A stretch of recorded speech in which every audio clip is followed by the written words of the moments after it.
Peter B. Collins, News and Comment. It's Monday, February 24th, 2020.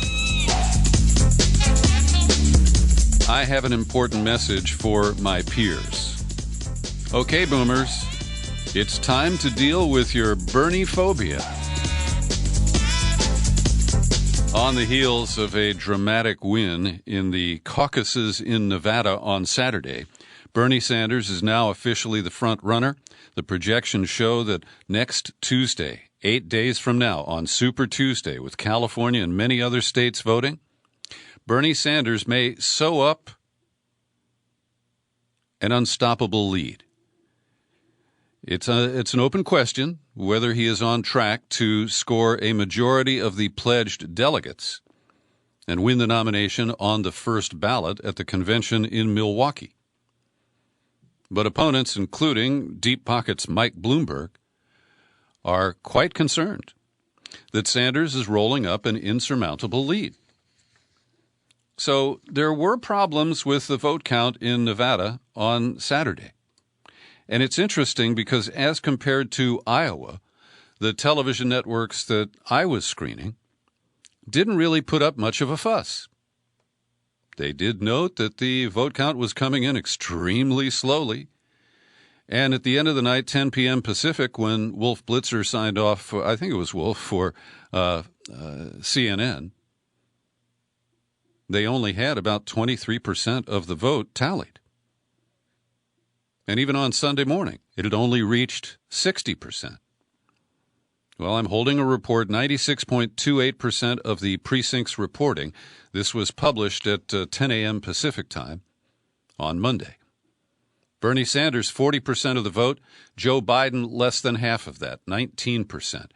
And Pete Buttigieg came in this tally at 17%. That makes him viable. And the early count, including up through on Sunday, showed him coming in at just under 15%, which would have denied him any delegates from Nevada. So if these numbers hold, and Buttigieg has asked for a recount or at least a recanvass, the three winners are Sanders, Biden, and Buttigieg. Elizabeth Warren strengthened her showing.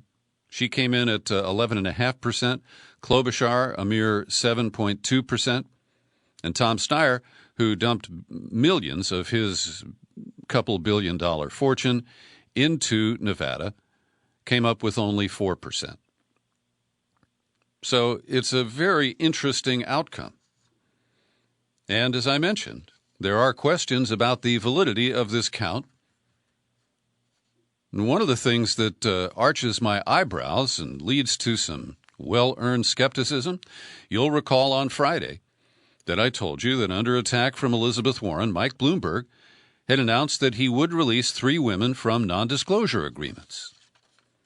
But get this, on Friday, almost at the same time, the state Democratic Party in Nevada required every caucus site leader to sign an NDA, preventing them from talking to the news media. And it was very explicit. Here's the statement they had to sign.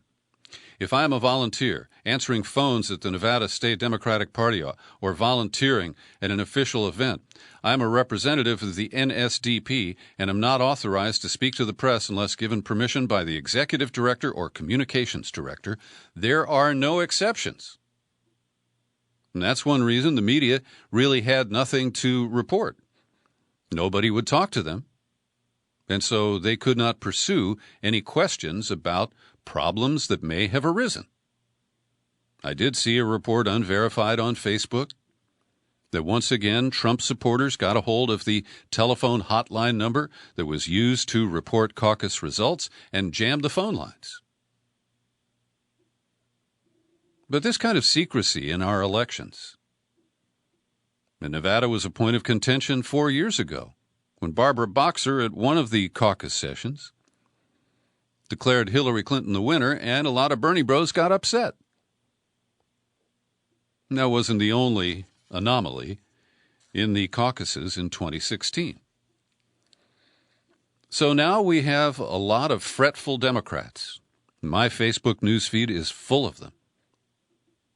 people who are otherwise intelligent and well-informed. One guy is a news anchor at a local station here in San Francisco. He and I worked together on an FM station in the 80s. I played the records and he did the news. Smart guy. And he put up a post full of gloom and doom, flatly stating, he starts off with the attack, Bernie is not a Democrat.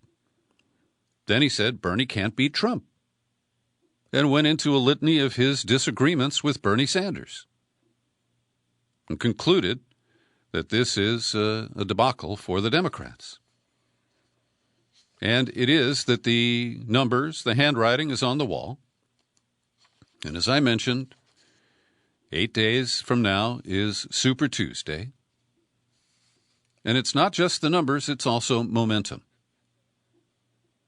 And both of those could lead to a breakaway by the Sanders campaign. In March of 2016, Hillary emerged from Super Tuesday ahead by 160 delegates. It became a permanent advantage, and Sanders was never able to catch up. And her Svengali, Robbie Mook, campaign manager for Clinton in 2016, said that if Bernie has a 3-figure lead, there is no catching up. It's too late after Super Tuesday. And keep in mind that on Super Tuesday in 2016, California didn't vote. Our primary was not until June, and it was the day after the Associated Press had declared that its poll of the superdelegates showed that Clinton had the nomination in hand. It was quite discouraging to California voters. So this is widely believed. I shared with you and in my conversation with Mark Halperin, and I want to thank Russ Archibald. He said he got a lot out of that conversation. If you haven't listened yet, it's an in-depth interview I posted on Friday. And what we discussed is that Sanders builds this lead. It's very hard to catch up, but it leads to a lot of backbiting. And so we have Joe Biden desperately now calling Bernie Sanders disloyal to Obama because he considered challenging him in 2012 and because he confronted Obama about his plan to sell us out on Social Security and Medicare. I mean, these kinds of attacks show how desperate these other candidates are. And since the mythical middle has been unable to settle on a moderate candidate to promote in this primary, and all of these moderates are insisting that they're going to stay in through Super Tuesday, it produces a lot of heartburn for the Democratic leadership and their corporate sponsors. On MSNBC Sunday night, Joe Biden portrayed Sanders as a foe of the Obama administration who could have cost Barack a second term. Quote, "We've just had significant disagreements with Bernie, but the way he talks about it, you think he and Barack were close buddies. I know they were not." And this may matter to some voters in South Carolina who still are rosy about Barack Obama. But I think the way Biden has presented himself in the primary has discouraged a lot of people from buying into that. Now, as I mentioned, Buttigieg's campaign has questioned his third-place finish. Now, that was before he had advanced up above the 15% threshold to receive delegates. But he asked for a detailed breakdown of votes and to address reports of more than 200 problems allocating votes in Saturday's caucuses. Now, I support this. One listener wrote in saying that this is just bad form on Buttigieg's part. But I believe if you are in a close situation where you might not qualify to receive delegates, that 15% threshold, you have every right to ask questions, to demand transparency, and a recount if that is indicated. What I don't approve of is the desperate attacks on the front runner by the former mayor of South Bend. Mayo Pete branded Sanders a Democratic socialist, the leader of an inflexible ideological revolution that leaves out most Democrats. And he said, "I believe we can bring an end to corporate recklessness and bring balance to our economy by empowering workers, raising wages, and insisting that those who gain the most must contribute the most in order to keep the American dream moving forward. But, he said, that is different from Sanders' vision of capitalism as the root of all evil. Now, he's never said that. That is a real exaggeration, and an intentional one at that. Anyway, that would go beyond reform and reorder the economy in ways most Democrats don't support. Well, he's fighting for FDR's vision, the New Deal. He's trying to restore the power that middle-class people and the working poor had before the rise of Reagan. And Pete's too young to know about that. I won't fault him for his youth and inexperience. But get this. He ripped into Sanders in one breath while lamenting the viciousness of politics in the next. He sounded on one hand to be criticizing Sanders' supporters for their online vitriol and extremism, while on the other hand, emphasizing the need for a broader movement that welcomes all points of view. And he's excluding Sanders voters in a way that is fatal to any dreams he has, that are fleeting at this point, of capturing the nomination. And Bill de Blasio, the too-tall current mayor of New York, who has endorsed Sanders, he tweaked and tweeted at Buttigieg, "Hey, Pete, try not to be so smug when you just got your ass kicked. You know how we form a winning coalition to beat Trump? With a true multiracial coalition of working Americans, something Bernie Sanders has proven he can do, and you haven't. Dude, show some humility." Now, something really threw a monkey wrench into the whole process on Friday. And this is the reintroduction of fact-free claims and assertions that Russia is meddling in the 2020 election, and the latest rendition of this is that they're not trying to support Trump, but they do want to pick Bernie as the candidate Trump runs against. And so on the Sunday political shows, they trotted out the new National Security Advisor, Robert O'Brien. Now, he defended Trump, intimated that the Russians favored the Democratic presidential front-runner.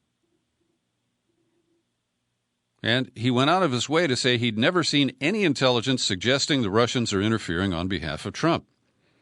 There's no briefing I've received, that the president has received, that says that Putin is doing anything to try to influence the election in favor of Trump. We just haven't seen that intelligence. If it's out there, I haven't seen it, he says. But he had little doubt that Russians prefer Sanders. What I've heard from the FBI, he said, is that Russia would like Bernie Sanders to win the Democrat nomination. They'd probably like him to be president, understandably, because he wants to spend money on social programs and probably would have to take it out of the military. Now, this report of meddling, which came from a high-ranking official at the Director of National Intelligence Office, is maddening because it doesn't give us even a hint. What's Putin doing? Social media? Is he hacking a campaign? Going to feed it to WikiLeaks? Does he have new schemes? And just how do they impact American voters, how they think, and what makes them decide who they're going to support for president? And so this is a devastating issue that has been introduced, and whether there is a Russian scheme or not, this will be used to divide Americans. Already in my Facebook feed, I have desperate Biden supporters who claim that Sanders has been enabled by the Russians. Now, Sanders isn't that great on Russiagate. He and I don't see eye to eye on that. He believes Russia did try to interfere in 2016, and he offered some strong comments rejecting any help from Russia and saying that if he becomes president, there will never be outside interference in American elections. But this is an insidious attack because it fuels the vivid imaginations of a lot of people in the media and a lot of armchair experts who've been watching MSNBC, the Rachel Maddow telenovela, and they haven't read the Mueller report, but they have seen the quotes about this sweeping and systemic effort by Russia to interfere in the 2016 elections. And I have a quick anecdote for you. Yesterday, at the last minute, we were invited by friends to go out for lunch. We went up to the wine country and had a lovely lunch in Sonoma. And our friends Sue and Brian are heavy MSNBC viewers. And we haven't talked a lot about politics in the past. And so there was a guy sitting at the next table who we had a little interchange with when he got his eggs and talked about how great our meal was going to be. And then our conversation at our table drifted over to my critique of Rachel Maddow and MSNBC, their coverage of Russiagate, all those leaks and unidentified sources. No critical thinkers like Aaron Mate or Glenn Greenwald or others were permitted to grace their programs as they promoted this narrative to the hilt. And so, along about that point, this guy at the other table, as he was leaving the restaurant, turned to me and he said, I moved here from Alaska and you're one of 9 people who I have overheard or talked to who's a good conservative who doesn't believe that propaganda on MSNBC. And at first I thought he was pulling my leg, but he was serious. What he overheard, my critique of MSNBC, he came to the clear conclusion that I must be a Trump supporter and that I must be a conservative. And we all had a great laugh at our table. And we're still laughing about it on the drive home. And it just shows what a strange frickin' world we have entered today. And by the way, Brian listened patiently to my whole rant about MSNBC, about Russiagate, about my interview with Bill Binney, where we went through paragraph by paragraph the Mueller report. And as we left the restaurant, he said, nice try, Peter, but I still believe MSNBC. So the knives are coming out.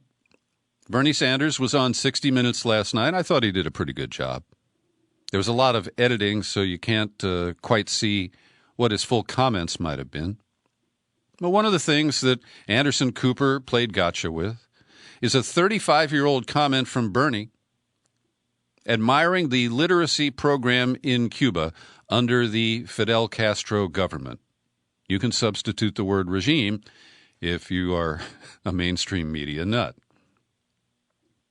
And so, he defended himself. Look, we're very opposed to the authoritarian nature of Cuba, but, it's simply unfair to say everything is bad. So Bloomberg piled on today, quote, Fidel Castro left a dark legacy of forced labor camps, religious repression, widespread poverty, firing squads, and the murder of thousands of his own people. But sure, Bernie, let's talk about his literacy program. Now, this is demagoguery. Sanders acknowledged the authoritarian nature of Cuba. But that doesn't stop Bloomberg from demagoguing with the smear, as if Bernie was unable to see the full range of the impact of the Castro government. And then the pile-on continues with Donna Shalala. She was Bill Clinton's Health and Human Services Secretary. She went on to run, I think, the University of Wisconsin. Then she snowbirded into Florida, where she picked up a seat in Congress in 2018. And she also was joined by Stephanie Murphy, a Democratic congresswoman from Florida. Castro was a murderous dictator who oppressed his people. His literacy program wasn't altruistic. It was a cynical effort to spread his dangerous philosophy and consolidate power. So she'd prefer an ignorant populace in Cuba because, of course, they're unable to think for themselves and identify propaganda from reality. And this is just so typical of the low blows and cheap shots that are being aimed Bernie Sanders' way because he's the front runner and he is poised, on track, to grab the nomination. I want to recommend Mehdi Hasan's piece at The Intercept today. I've linked to it in the show file for this podcast. He says, can we agree, after Nevada, that everything we were told about Bernie Sanders was wrong? That the press, the pundits, the politicians were all wrong about him? And not just wrong, but completely, utterly, demonstrably, embarrassingly, catastrophically wrong. Well, I can admit it.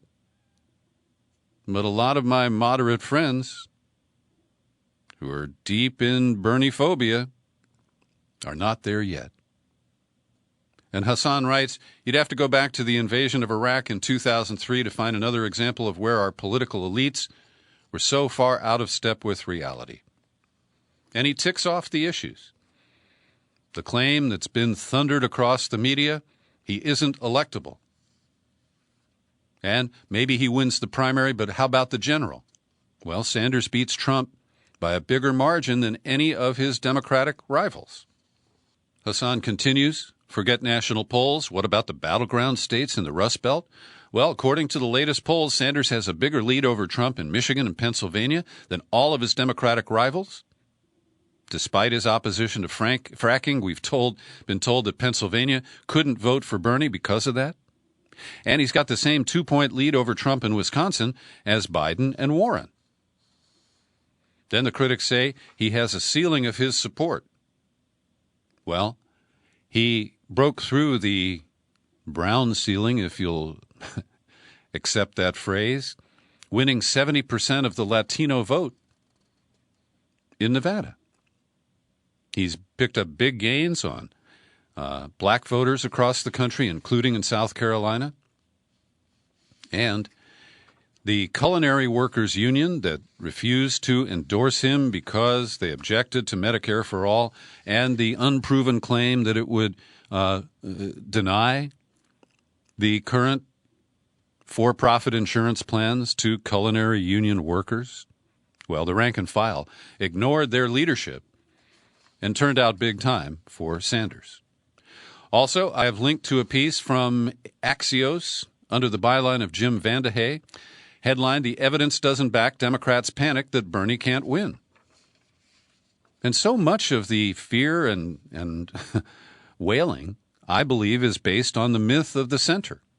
George Lakoff has shown that a lot of Democrats believe that there is a group of voters who all agree on the same issues and are considered moderates.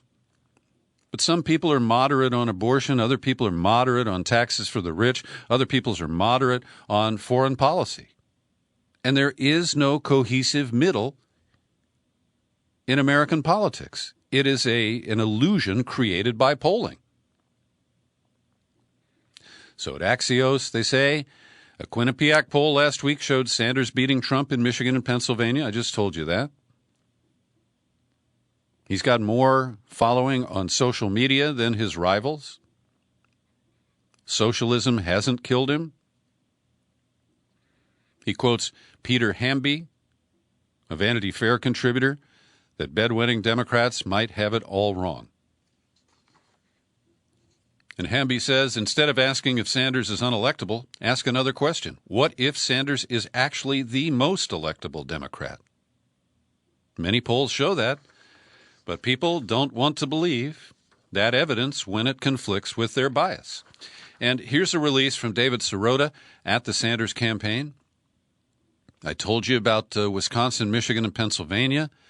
Bernie is the strongest against Trump in Virginia, also in Texas, surging ahead of Bloomberg in New York. So the numbers do not match the fears of so many people that are being expressed by so many people. And I was surprised to see this. Paul Waldman is a guy I used to have on my syndicated radio show once a week. He was working for Media Matters, and we would talk about Rush Limbaugh's Lie of the Week and what Fox News was doing. He's now got a great job writing op-eds at the Washington Post, and he is an establishment centrist.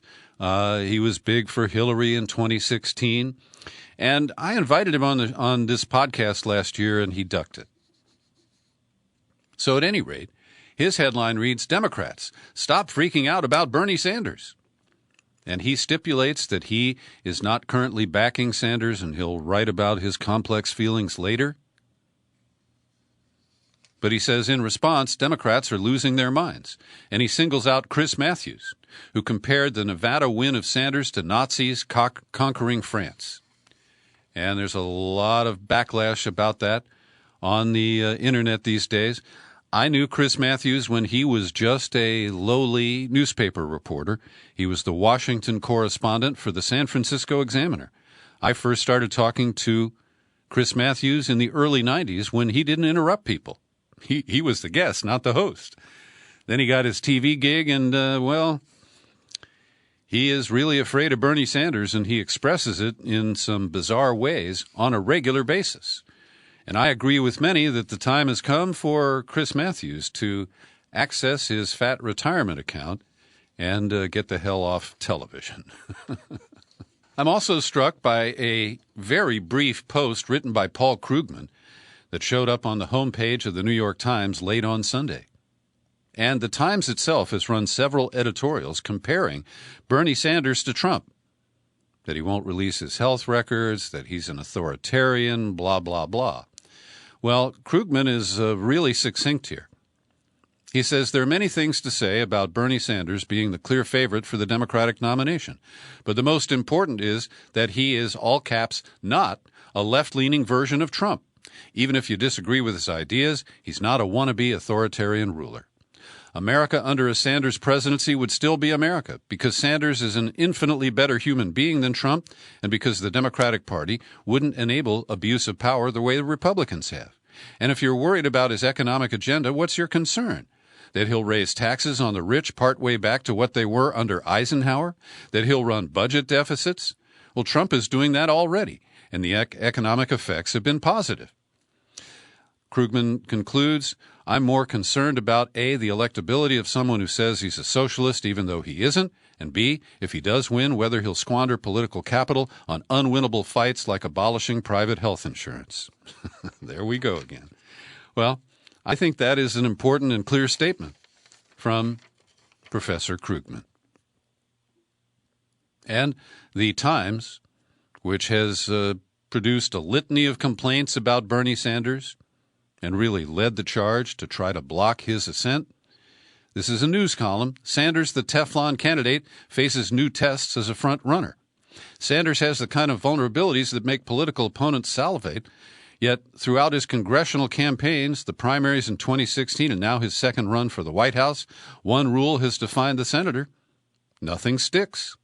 They even quote Howard Dean, who was once a progressive and is not a Sanders supporter. They both hail from Vermont.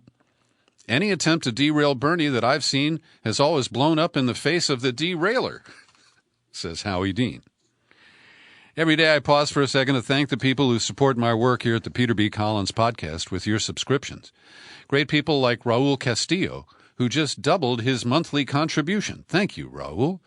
Then there's Peter Hoffmeister, Janet Price, Mary Vogt, and Jason Ferguson. I appreciate each and every one of you, and if you're not currently a subscriber, you can fix that at any time.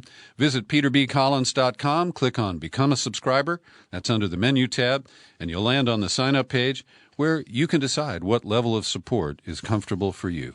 And should you want to avoid PayPal, you can communicate with my P.O. Box, number 150660, San Rafael, California, zip 94915.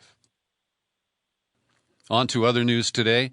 The jury has returned its verdicts and found Harvey Weinstein guilty of 2 felony sex crimes after the trial in which 6 women testified that he had sexually assaulted them. They found him guilty of rape and criminal sexual act, but acquitted him of 3 other counts, including the 2 most serious charges that he was a sexual predator. And that, to me, is pretty clearly because 2 of the self-described victims acknowledged that after the incidents that they testified about, that they had had consensual sexual relations with Harvey Weinstein. And that is what undermined the other 2 counts. What is remarkable is that Justice Burke, who presided over the trial, sent Weinstein to jail immediately to await sentencing on March 11th, which is a very quick turnaround. And I think that came as a real shock to Harvey Weinstein, who thought he'd have an opportunity to go home and pack some of his favorite items to take to prison with him. And you'll see a lot of coverage of this, so I'll be brief. But I want to commend Ronan Farrow, the guy who tried to report on Weinstein when he worked at NBC. The executives there blocked his coverage, and he was undaunted. He went to the New Yorker, where they did publish his stories, which led to the Me Too movement and ultimately to today's verdict against a very powerful predator. Meanwhile, in London, the early stages of the extradition hearings for Julian Assange to the United States are underway, and I want to commend both Kevin Gosztola at Shadowproof and Joe Laria at Consortium News. They're both in London covering this important trial. The corporate media is giving it a little coverage, but not what it deserves. And so I direct you to Kevin Gosztola's coverage, where he talks about how the lawsuit by the Democratic National Committee, which attempted to prove that WikiLeaks had shared this information that was ill-gotten, well, a federal judge named John Kettle dismissed that lawsuit last July with this comment: the First Amendment prevents such liability in the same way it would preclude liability for press outlets that publish materials of public interest despite defects in the way the materials were obtained, so long as the disseminator did not participate in any wrongdoing in obtaining the materials in the first place. So this sets an important precedent, because the U.S. government is arguing in a British court that Julian Assange did provable harm, and that he was not a publisher or a journalist. They claim that he helped Chelsea Manning hack into government computers, a claim that appears to be flatly false based on testimony from one Chelsea Manning. Gosztola also points out that Democrats helped kill an immunity deal that was under consideration by the former FBI director James Comey, and that Assange was negotiating to try to clearly state that Russia did not hack the DNC, that his materials came from elsewhere. But that didn't support the narrative that the intelligence community and the FBI had been promoting, and Comey blocked any further consideration of a deal with Assange.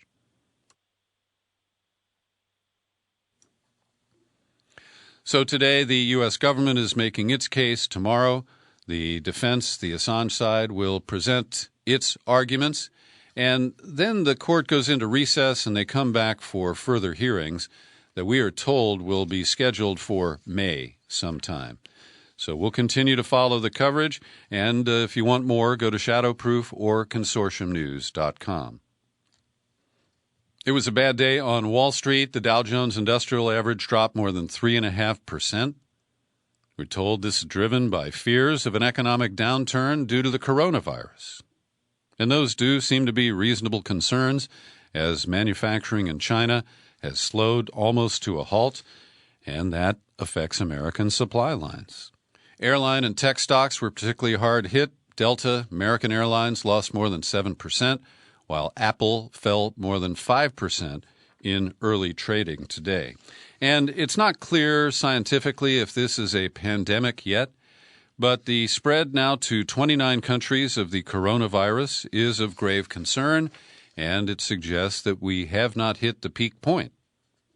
Now, I'm no expert on this, and I haven't had a lot to say so far.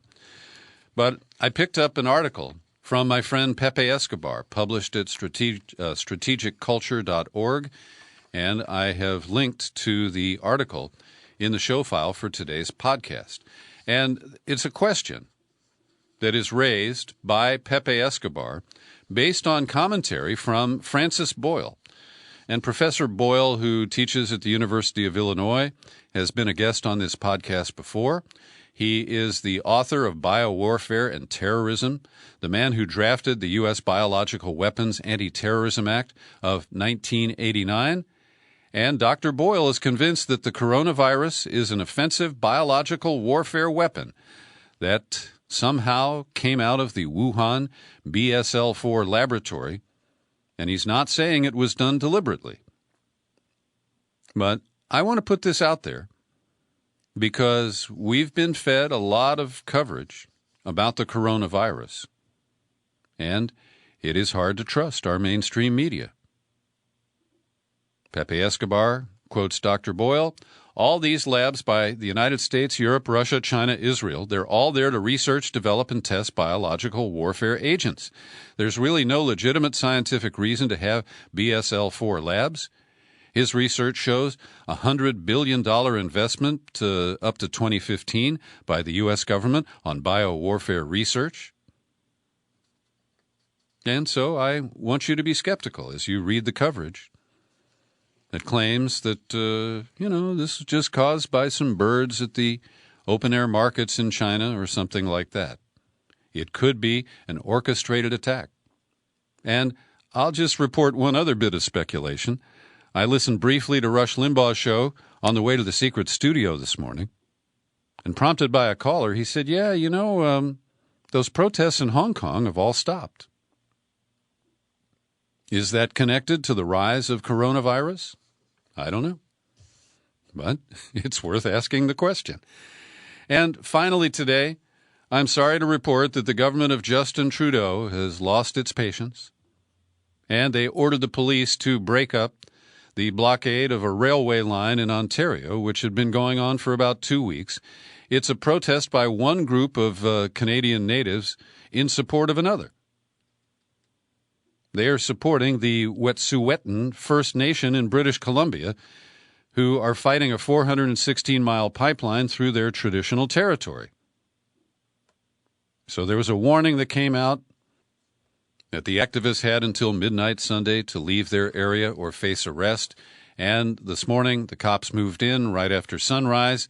Dozens of officers descended on the blockade. They barred media from the operation, but there was a Facebook Live feed from one of the protesters. And over the weekend, 2 new rail blockades were established in Saskatoon and Vancouver. I would suggest that the moral high ground here is occupied by the First Nations. Thanks for listening to my daily news and comment podcast. You're free to share it everywhere. You'll find it on YouTube. And I'm Peter B. Collins. Happy trails to you until we meet again. Happy trails.